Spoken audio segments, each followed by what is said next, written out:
સુરતમાં બનાવટી પુરાવાના આધારે આધાર કાર્ડ બનાવી હિન્દુ નામ ધારણ કરી રહેતા બે વ્યક્તિની ધરપકડ કરવામાં આવી છે। સુરત એસઓજી દ્વારા અઠવા લાઇન સ્થિત ભાઈદાસ મહેતાની શેરીમાં આવેલ શિવ હેરિટેજના ત્રીજા માળેથી બેને ઝડપી પાડ્યા છે। આરોપી મોહમ્મદ આફરીદી ઉર્ફે પ્રેમ ઉર્ફે પ્રદીપ મૌર્ય વાજીદ અલી તેમજ તેના ભાઈની ધરપકડ કરી લીધી છે। એસઓજીએ બનાવટી 4 આધાર કાર્ડ ઉપરાંત 1 પાન કાર્ડ 3 મોબાઈલ સહિત 50,000ની મત્તા જપ્ત કરી છે। આરોપી છેલ્લા 7 વર્ષથી સુરતમાં સ્થાયી છે। અલગ અલગ સ્પામાં નોકરી કરતો હતો। સ્પામાં પોલીસે દરોડા પાડતા નોકરીની શોધમાં હતો। મુસ્લિમ હોવાને કારણે નોકરી નહોતી મળતી અને ભાડેથી રૂમ પણ નહોતું મળતું, જેથી બિહારથી બનાવટી પુરાવાને આધારે આધાર કાર્ડ બનાવી હિન્દુ નામ ધારણ કર્યું, જે બાદ છેલ્લા 2 વર્ષથી હિન્દુ વિસ્તારમાં રહેવા લાગ્યો। પોતાના સગીર વયના ભાઈને પણ સુરત બોલાવી બનાવટી આધાર કાર્ડ બનાવી આપ્યું। આરોપી અગાઉ પણ પૂર્ણા અને રાંદેર પોલીસ સ્ટેશનમાં દેહ વેપારના ધંધામાં ઝડપાઈ ચૂક્યા હતા। બનાવટી આધાર કાર્ડ કોની પાસેથી બનાવ્યા તે દિશામાં એસઓજીએ તપાસ શરૂ કરી છે। પૂરતી સમાચાર। રાજકોટના રાજકારણમાં મોટો ધડાકો। રાજ્યસભાના સાંસદ રામ મોકરિયાને લઈને મોટો નિર્ણય। આરએમસી અને શહેર ભાજપ સંગઠનના કાર્યક્રમોમાં મોકરિયાને નો એન્ટ્રી। શહેર ભાજપ પ્રમુખે સૂચના આપી હોવાની માહિતી સૂત્રો પાસેથી આ માહિતી મળી રહી છે। બેબાક બોલ માટે રામ મોકરિયા જાણીતા છે। આરએમસી અને શહેર ભાજપ સંગઠનના કાર્યક્રમમાં રામ મોકરિયાને આમંત્રણ ન આપવા અપાઈ છે સૂચના।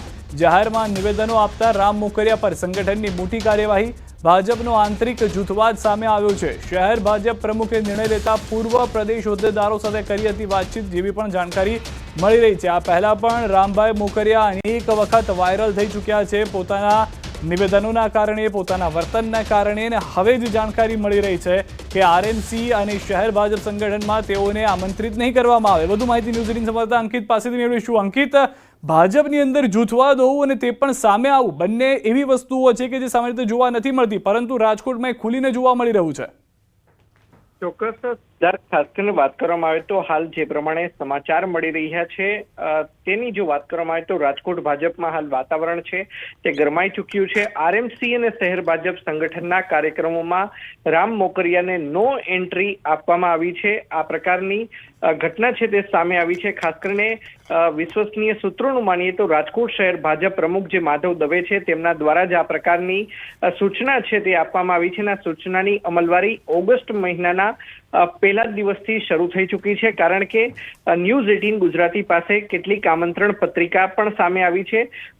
1 તારીખના રોજ વોર્ડ નંબર 14 અને વોર્ડ નંબર 13 ની અંદર રાજકોટ મહાનગરપાલિકાના નંદઘરના નવનિર્મિત બિલ્ડિંગના લોકાર્પણનો કાર્યક્રમ પણ યોજવામાં આવ્યો હતો, પરંતુ બંને કાર્યક્રમોની અંદર તમામ ધારાસભ્યો, તમામ સાંસદ સભ્યોના નામ છે, તમામ પદાધિકારીઓના નામ છે, પરંતુ રામ મોકરિયાના નામનું તેમાં ક્યાંય પણ ઉલ્લેખ જોવા નથી મળી રહ્યો।